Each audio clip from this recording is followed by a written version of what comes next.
Hey y'all, it's Ashley Bookishrealm. Welcome back to another video. Yes, the hair is slayed. My scalp feels like it's breathing, so the head is slayed. It is slayed. It is slayed. We love to see. All right, y'all. So I am here to talk a little bit about the worst books that I have ever read in my lifetime. Now, when I say lifetime, I am meaning the worst books that I've read since I've started tracking. I started tracking my reading, in about 2014. That's when I first got introduced to Goodreads. So 2014, first get introduced to Goodreads. I start tracking my reading and it's been explosive since then. So since the time that I've started tracking, I've read somewhere around 2,200, 2,300 books. Probably that number is off because I also haven't reviewed everything that I've read this year. There's some books that I haven't even marked as currently reading that I read this year. It's just, so we're just going to say ballpark 2,200, 2,300, somewhere in that range. And of course, naturally, as life would have it, I have read some bad seeds. Okay? Some books that just were not my jam. They just didn't work. But the way that I decided to do this is kind of something that I've seen done in the community for a very long time. It's not an original thought or idea, but it is the idea of looking at the Goodreads, the cumulative, like the average rating of a material on Goodreads and see compared to what that average rating is, what did you rate it? So these are actually my worst reads that I've ever read in my lifetime according to Goodreads averages. I hope this makes sense.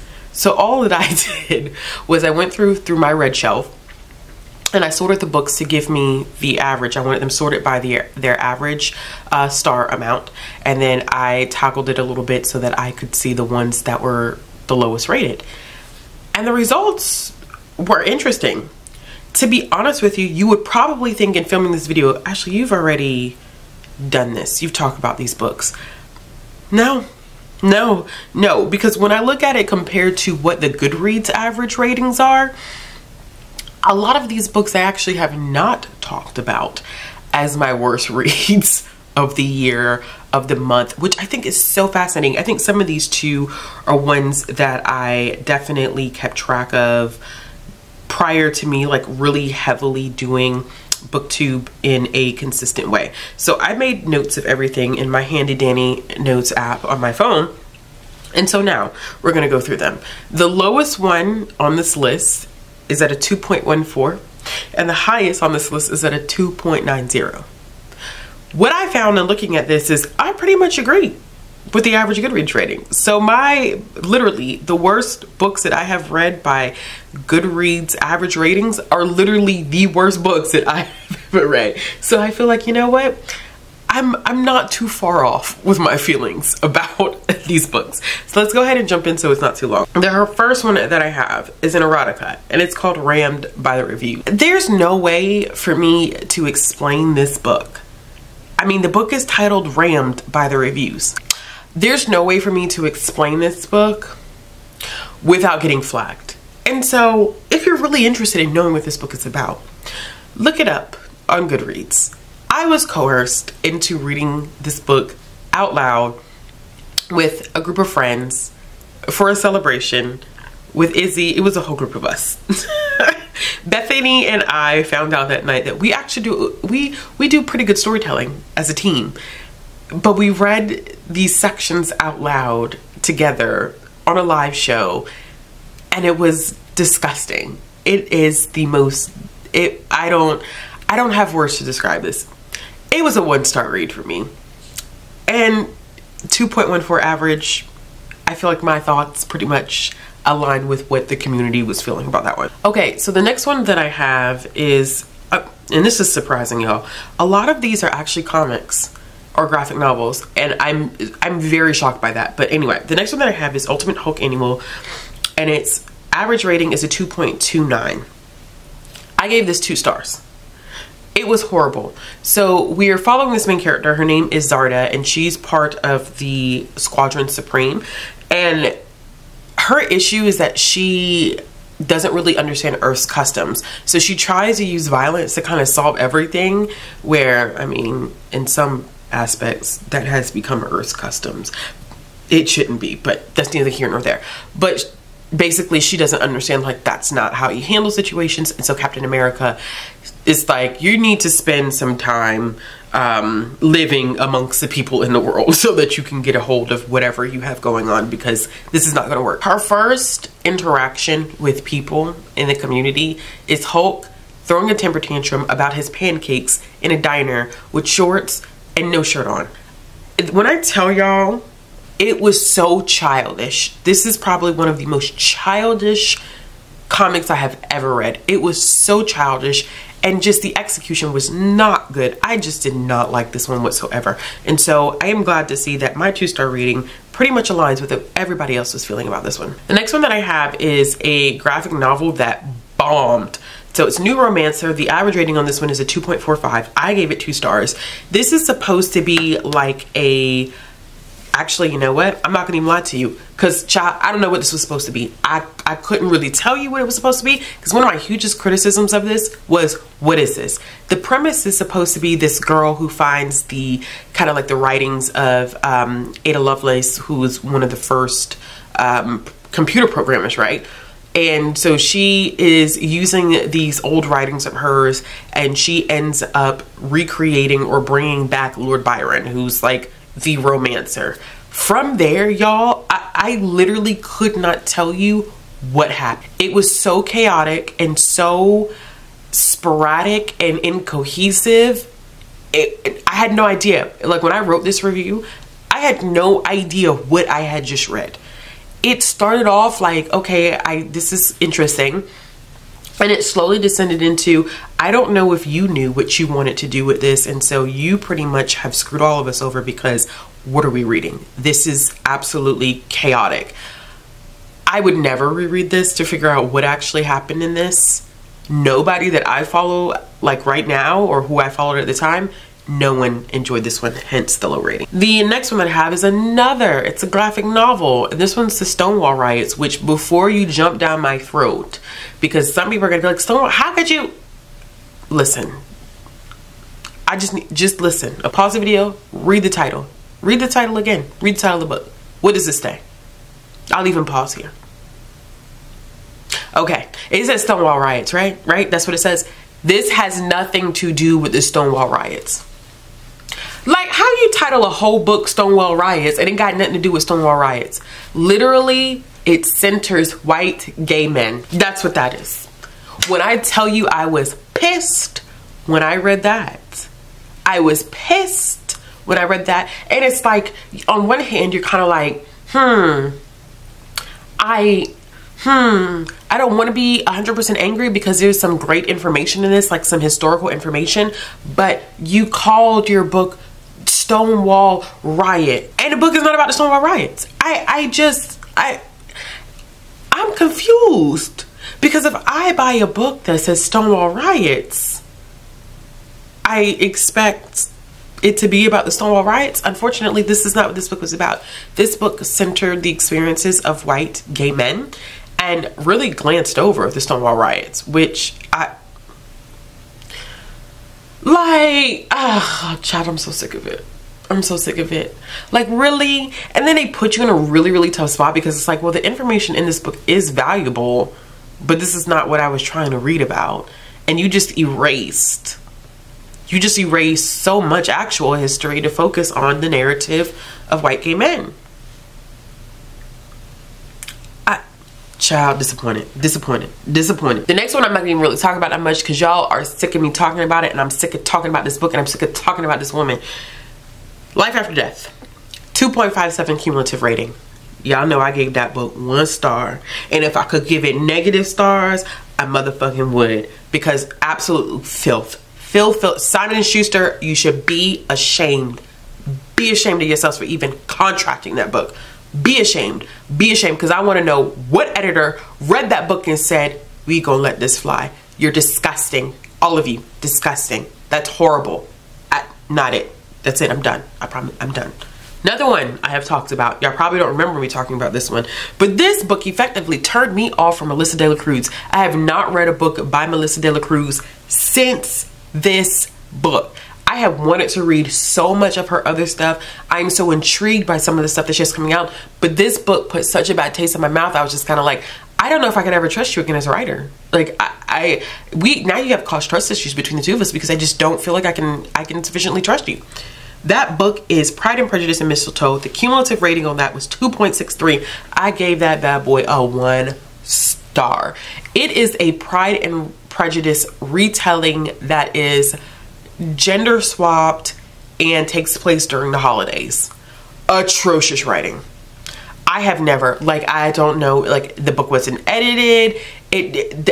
Y'all, I have never read a book where I was like, yo, is this like an art copy? Like, have edits not been done?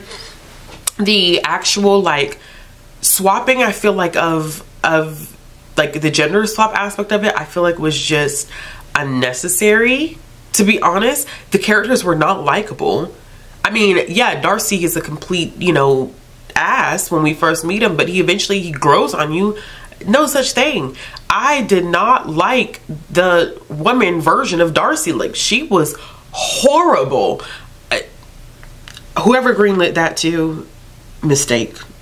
The next one I have on this list is one where I actually voted or rated it, not voted, I rated it higher than the cumulative. So it's Archie and Katie Keene. I gave this one 3 stars, but the cumulative rating on it is 2.78. So if you didn't know, I had been going through a period where I was reading so many things in the Archie universe, and Mark Waid's run of Archie was just really, really good, and I read all 6 volumes of it. It was my second time reading it, and I just wanted to explore more of Archie, and so I decided to pick up this additional piece, which was Archie and Katie Keene, and it was okay, but it wasn't the best thing that I had read. It was pretty mid, so it was like 3 stars. It wasn't bad enough to, you know, give it 2. It's kind of like Katie Keene's origin story. It's about her finally coming to Riverdale and the kind of relationship that she has with all the other kids that live in Riverdale. It's not really a connection to Archie because they don't really interact much, and they really don't even interact completely until the end of it, and even their interaction is kind of like, you don't really have enough history to kind of interact in that way. But I liked Katie Keene as a character. I felt like she kind of switched things up a little bit and, you know, kept our characters on their toes. She was a new girl in town, and I just really liked her vibe and energy. So that's why I gave that 3 stars and was excited about it. Plus, Mariko wrote that, so I'm kind of biased towards her as a creator. And so there's also that, but I gave that 3 stars even though the cumulative rating on it is pretty low. The next one is another comic, and I did not like this. I rated it lower than the cumulative. This is Future State Suicide Squad, issue number 1. The cumulative rating on this is a 2.82. I gave it 2 stars. I was not happy about this. The execution of this was not good, and we're talking about 30 pages, maybe 38, 40 at max, because there was a Black Adam backstory on this one. Yeah, so this is not what I was expecting. This is the Earth 3 Suicide Squad, so already that was a little different than what I was used to. I thought we were going to be dealing with like the original Suicide Squad members, but we were dealing with Earth 3 Suicide Squad, which is not a bad thing because I do think that they're interesting characters, but the execution just completely fell flat. The artwork in this one was not good at all either, and it took me so long to become accustomed to the artwork that I felt like I had wasted time trying to, it is like 30 something pages, so I'm like, I'm wasting time trying to get acclimated to this artwork, and you only have but 30 so pages to help me get used to it. I just didn't feel like the execution behind it was really, really good. I mean, if you're interested in learning about like different versions of groups on different Earths that exist in DC, especially now with DC doing like the Infinite Earth thing or Infinite Universes, meaning that there's so many different iterations. There's so many different iterations of the DC universe that can effectively exist. I mean, you could try it, but I wouldn't waste my money on it. Like, I would see if you could get the actual like trade, pick it up from a library or borrow it from somebody. Not something that I would highly recommend. I did like the Black Adam backstory that was attached to this, but that was about it, child. That was about as good as it got for me. The next one,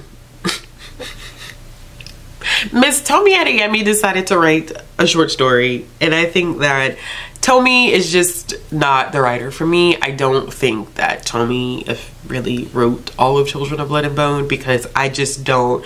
The writing styles are so strikingly different between Children of Blood and Bone, Children of Earth and Vengeance, and now reading this short story that was part of the one of the Amazon short story collections, The Garden.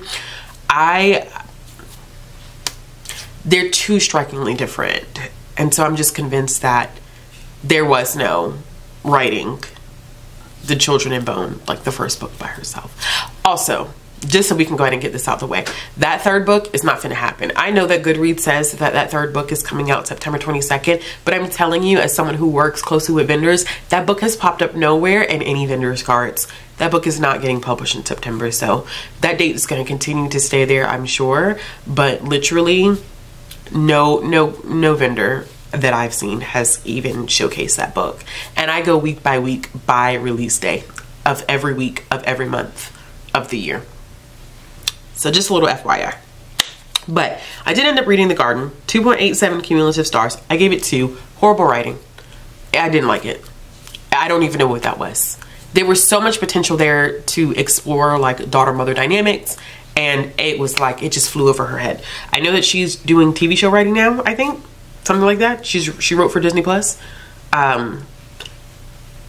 Don't care. And the last one that I have on this list, another graphic novel. I can't believe like the worst books that I've ever read have been my favorite medium. Just that's wild to me. Most of these have been my favorite medium, and maybe because I'm very critical, because I've read so much by this point that it's just like I'm super critical and I know exactly what I like and what I want and what I appreciate when it comes to a comic or a graphic novel, that I'm very picky about how I rate things. Makes sense. The last one is Adrian and the Tree of Secrets. This one has a 2.90 cumulative rating.